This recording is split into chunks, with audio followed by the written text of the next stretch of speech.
Allez, bonne année les geekettes et bonne année les geeks. Et puis surtout la santé quand même, hein, parce que c'est ça le plus important. Et beaucoup de bonnes choses pour l'année 2013.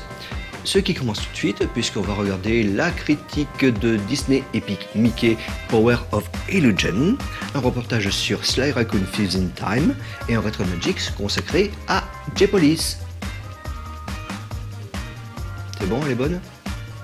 Non, d'abord t'as pas annoncé les news et puis t'as pas prévu un truc un peu spécial pour la première émission de l'année. C'est bon, on va pas se casser la tête. Bah pourquoi? T'as pas discuté avec Davy?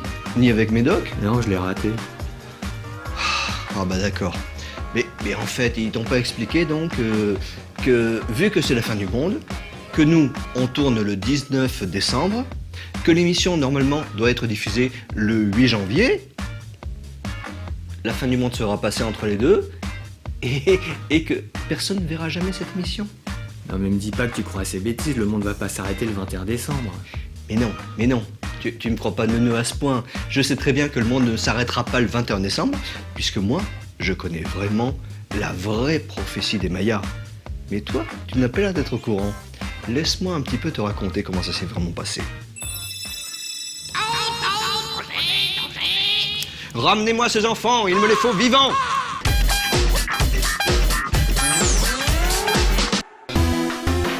Phantom Breaker est un jeu de combat sorti en avril 2011 sur Xbox 360 uniquement au Japon.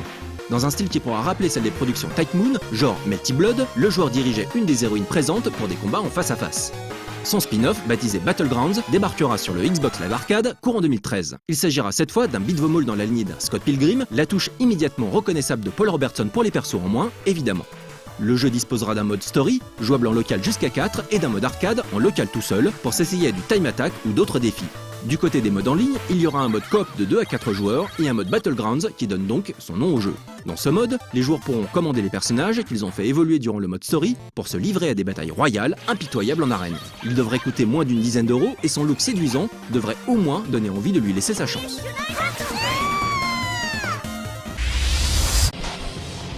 JoJo's Bizarre Adventure n'est pas forcément un titre évident à expliquer à quelqu'un qui découvre son univers. La série farfelue et détonnante d'action d'Araki Hirohiko est publiée au Japon depuis 1987, découpée en 8 parties jusqu'à présent et totalise plus de 100 volumes depuis 2010. Sans compter que ça n'a pas l'air prêt de s'arrêter. CyberConnect 2, quant à lui, est bien connu pour ses jeux Naruto, dont le prochain épisode, Ultimate Ninja Storm 3, sort dans les mois à venir. Le studio a donc l'habitude de faire des jeux qui claquent bien visuellement. Et il faut dire que le style particulièrement fouillé de l'auteur est restitué de manière impressionnante dans ce nouveau trailer qui sait se montrer convaincant. Le trait d'Araki, riche en détails, est à peu près le cauchemar ultime d'un animateur pour une série télé. C'est pourquoi les versions animées ont rarement su garder le dynamisme et la personnalité du trait original. En voyant ces images, on se dit que peut-être CyberConnect 2 a réussi son coup et que jamais les compères de Joe Otaro et leurs stands respectifs n'ont aussi bien bougé. De plus, les onomatopées de manga intégrées durant les combats et les cutscenes renforcent cette impression de la page de papier qui prend vie à l'écran. Il reste à voir désormais, pas en main, si le game system et le reste du jeu sauront se montrer aussi percutants que sa direction artistique, qui en surprendra sûrement plus d'un s'ils n'ont jamais vu quoi que ce soit de JoJo avant cela.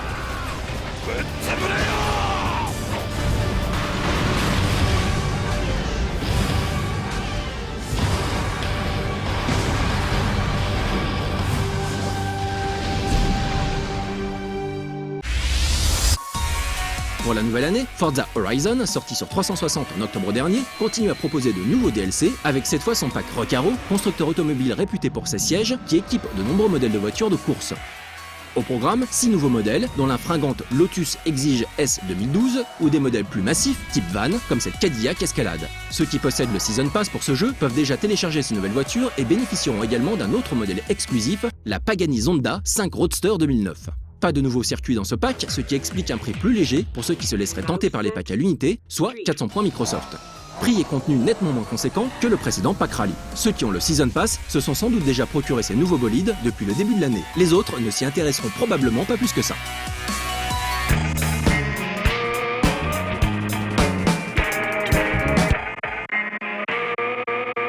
Moi Bien, nous allons enfin pouvoir commencer la cérémonie. Que c'est pas tout ça, hein. J'ai encore mon calendrier à rendre pour demain. Comment t'appelles-tu, bel enfant?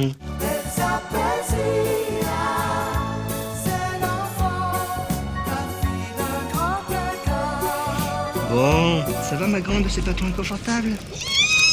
Laissez-moi partir! venir. Fais pas ton enfant, ça ira vite, je suis pressé de toute façon. Hein. Oh, grand jaguar! C'est pas il va venir, il va te casser ta tête. Non mais excuse-moi, je suis en train d'essayer de me concentrer, donc il faut un petit peu que tu mettes du tien quand même, hein. Oh, que l'on me porte le grand rouleau collant sacré.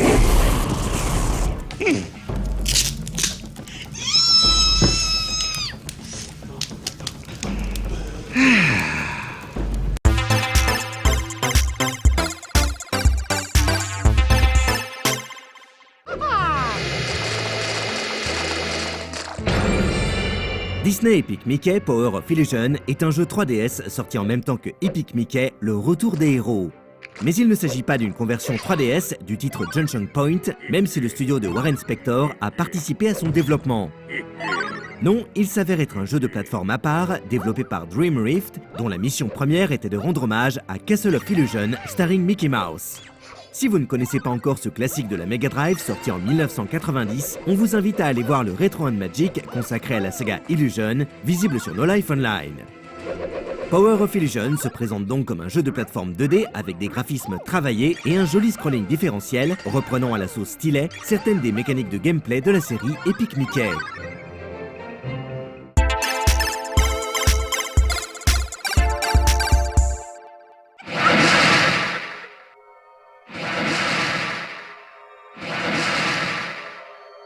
Au sein du fameux monde de la désolation qui abrite les personnages oubliés de l'univers Disney, la sorcière Mizrabel ronge son frein.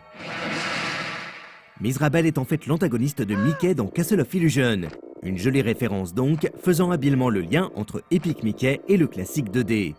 Cette sorcière, pas franchement ravie d'être coincée dans les has-been Disney, enlève un certain nombre de héros comme Aladdin, Peter Pan, Wendy, Réponse, Donald ou encore Dingo, qu'il conviendra de retrouver.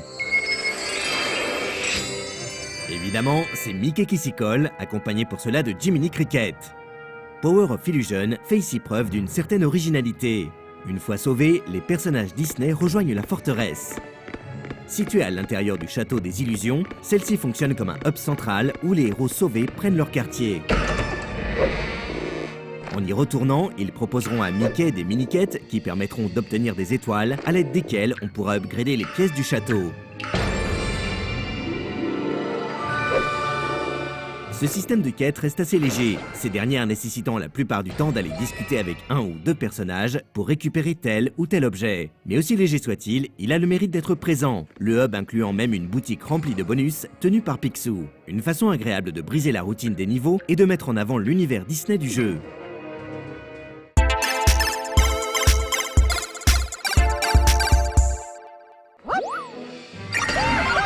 Power of Illusion, sa feature gestion des toons à part, reste un jeu de plateforme classique. On peut donc sauter sur des plateformes ou la tête des ennemis croisés, mais aussi attaquer en faisant la tornade ou en se servant de son pinceau. A l'aide de la gâchette L, on peut switcher entre peinture et solvant, une jauge étant attribuée à chacun. Il est donc possible de shooter les ennemis avec l'un ou l'autre pour un résultat quasi identique. La seule différence est le bonus obtenu à la fin, de l'argent avec le solvant, un cœur avec la peinture. Mais le pinceau est également utilisé pour une autre mécanique de jeu, renvoyant à Epic Mickey. On peut ainsi friser l'écran afin de faire apparaître des plateformes par exemple, ou au contraire éradiquer certains obstacles, voire de les transformer en quelque chose d'utile comme une corde. Pour ce faire, il convient de remplir de solvant ou de peinture diverses silhouettes, en redessinant leurs contours. Cette idée, sans doute séduisante pour un jeune public encore féru de cahiers de coloriage, contribue à tuer le jeu. Les dessins sont toujours les mêmes et certains passages demandent de les enchaîner jusqu'à l'overdose. Il sera aussi possible de revisiter les niveaux pour débloquer des personnages cachés oubliés ou afin de finir l'une des mini-quêtes proposées par les toons ayant trouvé refuge dans la forteresse. Enfin, avant chaque niveau, le joueur aura l'opportunité de s'équiper d'un ou de plusieurs croquis qui font office de pouvoirs spéciaux. Pour les activer, il faudra une nouvelle fois passer par l'étape dessin, afin de se faire aider momentanément de Dingo, Picsou ou de faire apparaître un coffre surprise.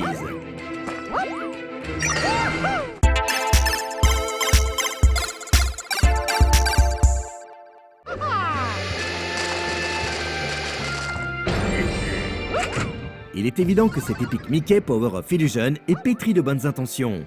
Le jeu est plutôt joli et on sent que les développeurs ont tenté d'apporter quelques idées en mêlant le gameplay 2D old school de la série Illusion à celui plus puzzle de Epic Mickey. Mais l'utilisation faite dans le jeu du pinceau s'avère rédhibitoire. La répétitivité chronique et le peu d'intérêt ludique de cette mécanique de jeu suffit à plonger le joueur dans un vrai monde de désolation.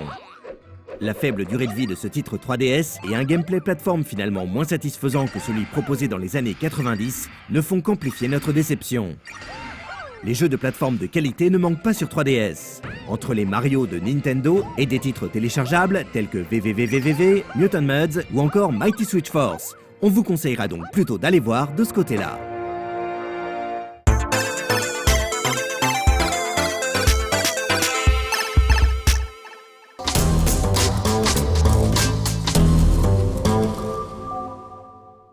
Bon, faut y aller maintenant, hein. Rien de personnel, tu sais, ma petite Zia. Oh, mais si, vous l'avez bien cherché quand même. Mais si, je suis désolé. Et vas-y que je fugue avec des inconnus, et vas-y que je traverse la forêt amazonienne, je crapaille dans la cordillère des Andes, accessoirement je me permets de sauver le monde. Ça va bien un moment. Et en plus, si au moins vous aviez gardé pour fil bas. Mais non, vas-y que je me la pète dans mon yacht 24 carats, et dans mon grand condor en or. Ça va un moment, hein. Moi, ça fait 40 ans que je suis grand prêtre des cités d'or. Et même pas je peux me payer un scooter, même pas je peux me payer ne serait-ce qu'une paire de rollers. Alors bon, hein, faut rater 5 minutes. Bon, j'en étais où, moi? Oh, grand jaguar!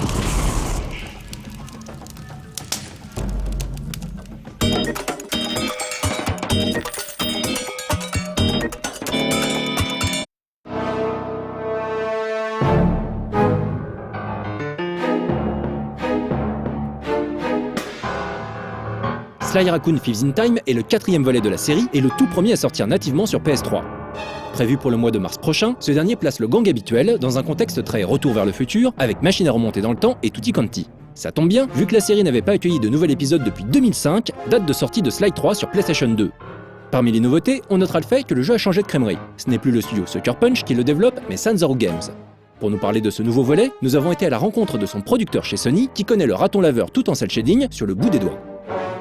I've been working on this game all my life. No, I'm just kidding. I actually started on Sly 1 as a tester. I worked on Sly 2 as the lead tester, and Sly 3 as a lead tester. And then I actually got to be I worked on the production team for Sly Cooper Thieves in Time. So I've been working on Sly Cooper for a very, very long time, and it's absolutely one of my favorite IPs or favorite franchises for the PlayStation. Pour ceux qui ne connaîtraient pas la série Sly Raccoon, pour ne pas l'avoir découverte à l'époque de sa sortie sur PS2 ou via les épisodes remasterisés sur PS3, disponibles sur le PSN depuis fin 2011, il serait utile de faire un point sur son histoire et l'évolution de celle-ci au fil des 3 épisodes sortis entre 2003 et 2005. Non? Oui? Oui. Allez, c'est parti. The first Sly Cooper was absolutely about the Thieves Raccoonus, and it got, it's talking about Clockwork. And Clockwork had killed off your family, and your job was to basically get back all the pages of the Thieves Raccoonus from the Fiendish Five, so that you could learn all these techniques. And it's funny, if you look at the original Sly Cooper, he looks very young, and as we progress through each of these titles, he's actually grown older and older. So even in this title, we've aged him up quite a bit. He's about 21, 22, much stronger, been working out. But from Sly 2, he then met Murray and Bentley. You got to play them as playable characters. Then moving into Sly 3, we brought a bunch of new other playable characters in, and had to face off against Clockla. That's when Bentley got put in the wheelchair. Then from the third one, you got to see Bentley and all of his awesome wheelchair gameplay, which we're really excited about. We brought that back. Bentley's a playable character. Murray's a playable character. But we did pick up where Sly 3 left off. Sly's feigning amnesia. Bentley's the keeper of the Thieves Raccoonus. And what's happened is the book has started to disappear. The Thieves Raccoonus, the magical book of secrets from his ancestors that's been passed down through generation to generation, is disappearing right before Bentley's eyes. So he has to bring the whole gang back together for a huge caper to travel through time. They've turned Murray's van into a time machine, and you are going to be visiting your ancestors to try and find out who has been messing with the timeline for the Cooper clan. Ouf, vous voilà maintenant au fait des aventures de notre gentleman cambrioleur. Alors évidemment, on est assez intrigué par ses voyages dans le temps et les époques que nous serons susceptibles de visiter. So far, we've released Feudal Japan, and the ancestor of Feudal Japan will be Ryoichi Cooper, a master ninja and a master chef. We've also released Medieval England as a brand new playable hub world, as well as that ancestor, which is Sir Galeth Cooper, a knight of the medieval era. Deux époques auxquelles on peut désormais ajouter le Far West, mais également un cadre plus mille et une nuits. Évidemment, la présence des ancêtres de Sly est l'occasion de tester de nouvelles compétences obtenues via des costumes d'époque. By bringing in ancestors, you get a nice feel of Sly, but you also get these very unique abilities that only the ancestors possess. Also, I mean, obviously we can't not upgrade Sly, it's called Sly Cooper, so we've brought back these amazing costumes.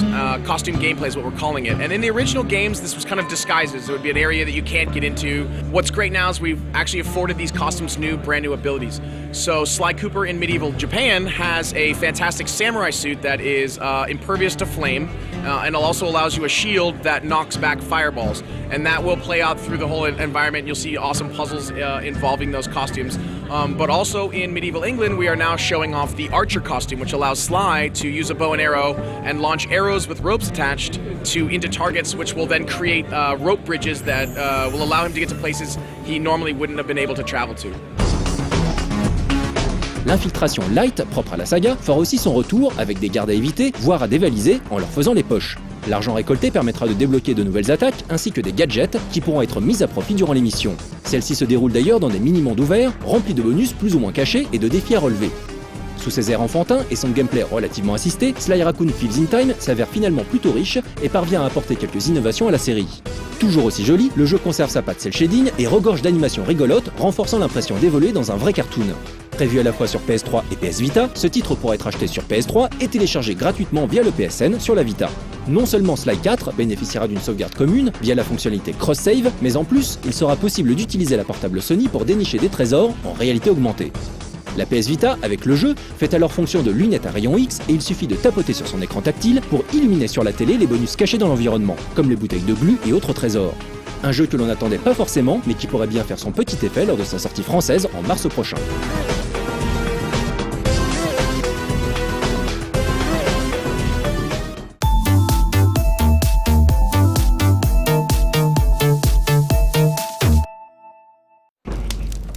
Allons bon. Qu'est-ce que c'est encore que ça? C'est l'abeille. L'abeille Maya. Oh d'accord, le niveau de la vanne. Ok. Bon ben, moi c'est l'Inca Puchon et mon pote là-bas c'est l'incapable. Carré. Maya, carré. Ok. Bon ben, Maya ton train qui va partir. Et Toyana mieux valoir y aller parce que sinon Toyana Maya partir avec la police. Voilà. Qu'est-ce qui lui arrive maintenant à celle-là? C'est pas possible. C'est du morse. Du morse? Et que dit-elle? SOS. Aidez-moi. Vous voulez dire qu'elle essaye vraiment de communiquer avec nous?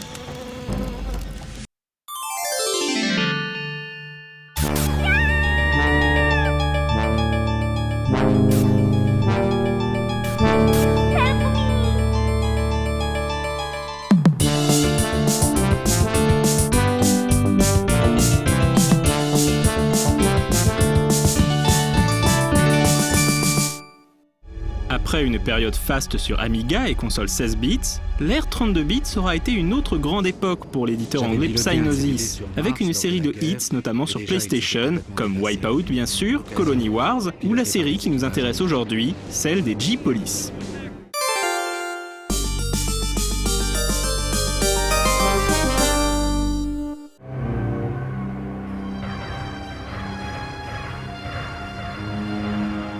Le développement de G-Police débuta dès 1995 au sein du studio The Wheelhouse, basé à Stroud dans le Gloucestershire. Faisant partie de la famille Psygnosis, The Wheelhouse allait également réaliser le sympathique shoot'em up naval Overboard. G-Police dépeint un monde futuriste, lourdement inspiré de Blade Runner et de la littérature cyberpunk. Le jeu se déroule en l'an de grâce 2097 sur Callisto, une des lunes de Jupiter que l'humanité a colonisée. Les habitants vivent dans des cités-dômes, reliées entre elles par des tunnels. Callisto est principalement contrôlé par des méga-corporations, même si la police gouvernementale, la fameuse J-Police, tente tant bien que mal de faire régner un semblant de justice et d'équité, devant le plus souvent faire avec un matériel vétuste comparé aux moyens à disposition des corpos. Le jeu commence alors que le héros, un ancien pilote militaire nommé Slater, rejoint la J-Police sous une fausse identité pour élucider la mort mystérieuse de sa sœur Hélène, qui faisait justement partie des forces de l'ordre de Callisto. Hélène Slater était l'une de ses idéalistes. Elle pilotait le Havoc pour la 4e fois sur Callisto, et aujourd'hui elle est morte. Le rapport parle de suicide, mais Slater n'y croit pas, et soupçonne qu'un complot se trame dans l'ombre.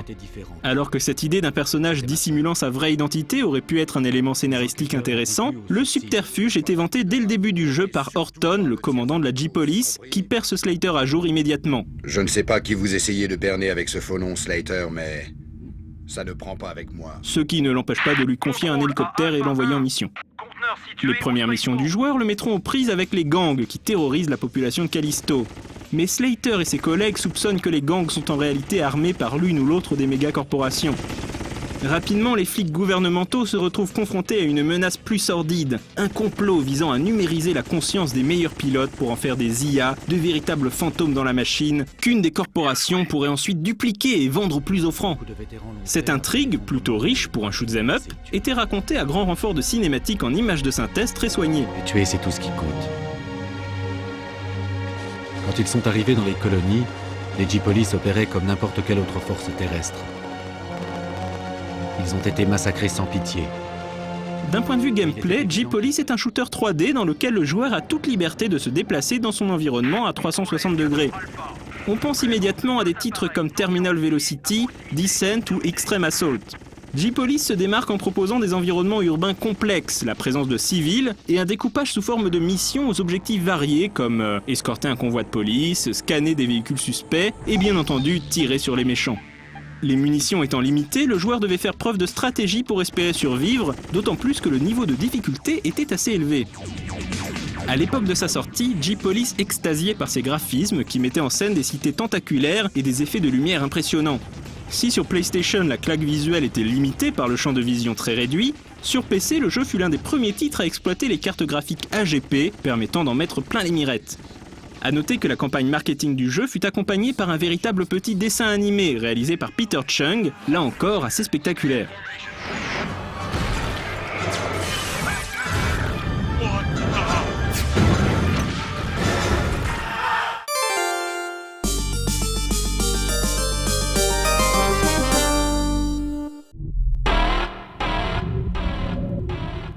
Deux ans plus tard, Psygnosis sort J-Police Weapons of Justice, une suite peu connue au jeu original. Si le gameplay n'a pas beaucoup changé, les véhicules disponibles ne se limitent plus aux hélicoptères. On pourra ainsi piloter un camion blindé, un méca bipède et un vaisseau spatial. Les interactions possibles entre Slater et ses équipiers ont également été renforcées, donnant au jeu un côté plus tactique. Le studio Wheelhouse a également tenté de remédier au problème de visibilité du premier épisode, grâce à un système d'affichage en fil de fer des bâtiments lointains. Même si ça ne résout qu'en partie le problème, cela donne au jeu un petit côté réalité augmentée qui colle bien à l'ambiance. Weapons of Justice propose à nouveau une histoire riche, même si le jeu compte nettement moins de cinématiques que son prédécesseur. Après la fin de la guerre corporatiste, les gangs redeviennent une menace majeure. La J-Police est forcée d'appeler les Marines en renfort, mais une fois arrivés, ceux-ci commencent à prendre le contrôle de Callisto par la force. Seuls Slater et ses camarades pourront empêcher le commandant Grice de perpétrer un coup d'État et de s'emparer de la colonie.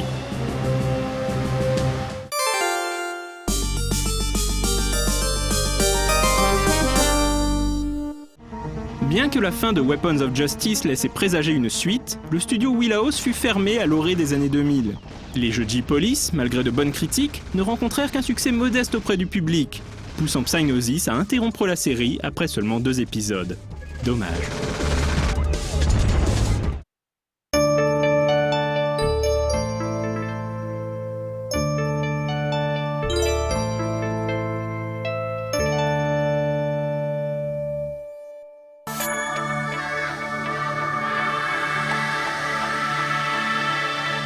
Alors c'est quoi la suite? Est-ce que l'abeille coule?